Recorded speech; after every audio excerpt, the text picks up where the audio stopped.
Good morning students. हमने part 3 शुरू किया था, जिसे हमने पेज नंबर 14 पर यहाँ तक पढ़ा है। अब हम आगे इस पाठ को पढ़ेंगे। इसे शुरू करने से पहले मैं आपको बताना चाहती हूँ कि इसमें आगे क्या बताया है। लेखक ने इसमें बताया है कि दोनों बच्चे चिड़िया के अंडों का किस तरह से ध्यान रखते हैं और उनके खाने पीने का किस तरह से इंतज़ाम करने के बारे में वो दोनों बच्चे सोचते हैं। तो इस बारे में हम आगे पढ़ेंगे। केशव नहीं तब क्यों जाएगी श्यामा, क्यों भैया बच्चों को धूप ना लगती होगी। केशव का ध्यान इस तकलीफ की तरफ ना गया था। बोला, ज़रूर तकलीफ तो हो रही होगी, बेचारे प्यास के मारे तड़पते होंगे, ऊपर छाया भी तो कोई नहीं है। आखिर यही फैसला हुआ कि घोंसले के ऊपर कपड़े की छत बना देनी चाहिए। पानी की प्याली और थोड़े से चावल रख देने का प्रस्ताव भी स्वीकृत हो गया। इसमें प्रस्ताव वर्ड जो है उसका मतलब है बातचीत का विषय, कि जिस बारे में हम बातचीत कर रहे हैं उसके बारे में। स्वीकृत मतलब मंजूर कर लेना, किसी बात को मान लेना। अब केशव आगे श्यामा से कहता है कि जब चिड़िया को वहाँ पर ही दाना सब कुछ मिल जाएगा तो उसे कहीं और जाने की ज़रूरत नहीं पड़ेगी।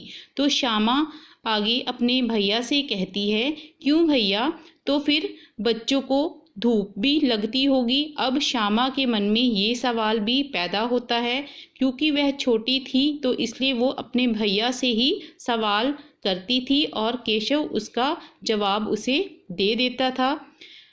केशव का ध्यान इस परेशानी की तरफ अभी नहीं गया था जो श्यामा ने उससे कहा कि बच्चों को धूप भी वहाँ पर लगती होगी।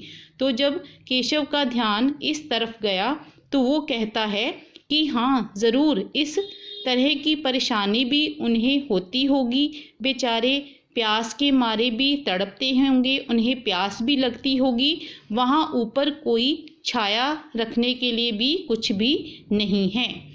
अंत में दोनों बच्चे ये फैसला करते हैं कि वो जो उनका घोंसला है वो सोचते हैं कि ऊपर घोंसला भी बना होगा, तो इसलिए वो कहते हैं कि उनके जो घोंसले के ऊपर हम एक कपड़े की छत बना देंगे और वहाँ पर हम एक प्याली में पानी भी रख देंगे और उसके पास ही थोड़े से चावल रख देंगे चिड़िया के बच्चों के लिए। तो इस तरह का वो उपाय सोचते हैं।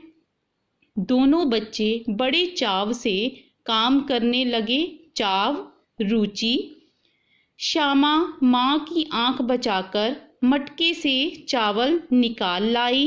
केशव ने पत्थर की प्याली का तेल चुपके से जमीन पर गिरा दिया और उसे खूब साफ करके उसमें पानी भरा। अब चांदनी के लिए कपड़ा कहाँ से आए, फिर ऊपर बगैर छड़ियों के कपड़ा ठहरेगा कैसे और छड़ियाँ खड़ी होंगी कैसे।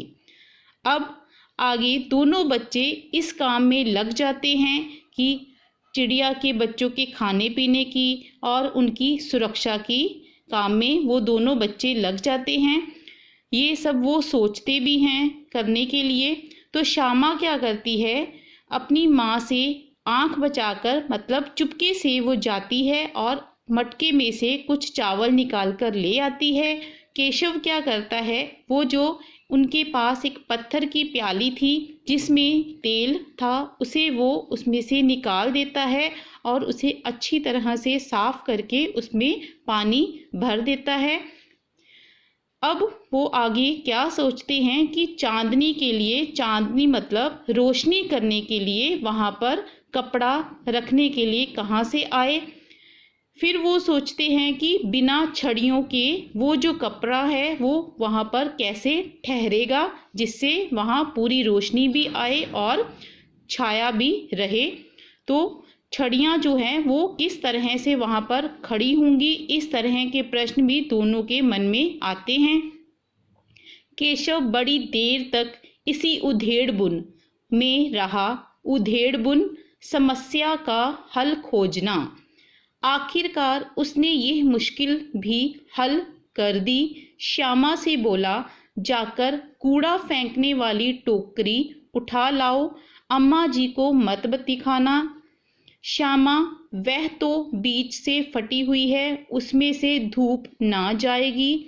केशव ने झुंझलाकर कहा, तू टोकरी तो ला, मैं उसका सुराख बंद करने की कोई हिकमत निकालूंगा। हिकमत मतलब कोई उपाय।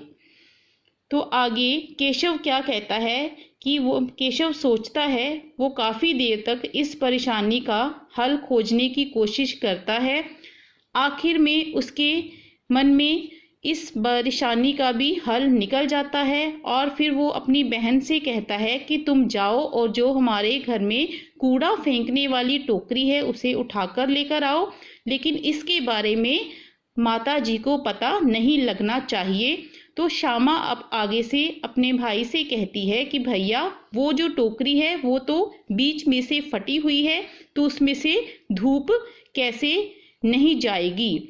तो केशव आगे से कहता है कि तुम टोकरी लेकर तो आ, मैं उसे सुराख को, जो उसमें जो छेद है उसे बंद करने का कोई ना कोई उपाय निकाल लूँगा।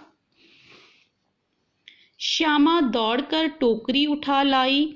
केशव ने उसके सुराख में थोड़ा सा कागज ठूंस दिया और तब टोकरी को एक टहनी से टिकाकर बोला, देख, ऐसे ही घोंसले पर उसकी आड़ कर दूंगा, तब कैसे धूप जाएगी। तो श्यामा क्या करती है, वो अपने भैया के कहने पर दौड़कर जाती है और उस कूड़ा फेंकने वाली टोकरी को उठाकर लाती है। केशव क्या करता है, उसमें जो छेद था उसमें थोड़ा सा कागज़ डाल देता है और फिर वो उस छेद को बंद कर देता है और वो श्यामा को दिखाता है कि मैं इस तरह से एक टहनी से इसे लगा दूंगा और फिर इसमें छाया अंदर रहेगी, तो धूप कैसे अंदर जाएगी। तो श्यामा जो है वो अपने मन में सोचती है कि भैया कितने चालाक हैं। तो बच्चों, हमने यहाँ तक भाग 1 पाठ 3 का जो है वो पढ़ा है। आगे हम इसका भाग 2 अगली वीडियो में पढ़ेंगे। धन्यवाद। तो आप इसे अच्छी तरह से पढ़ना।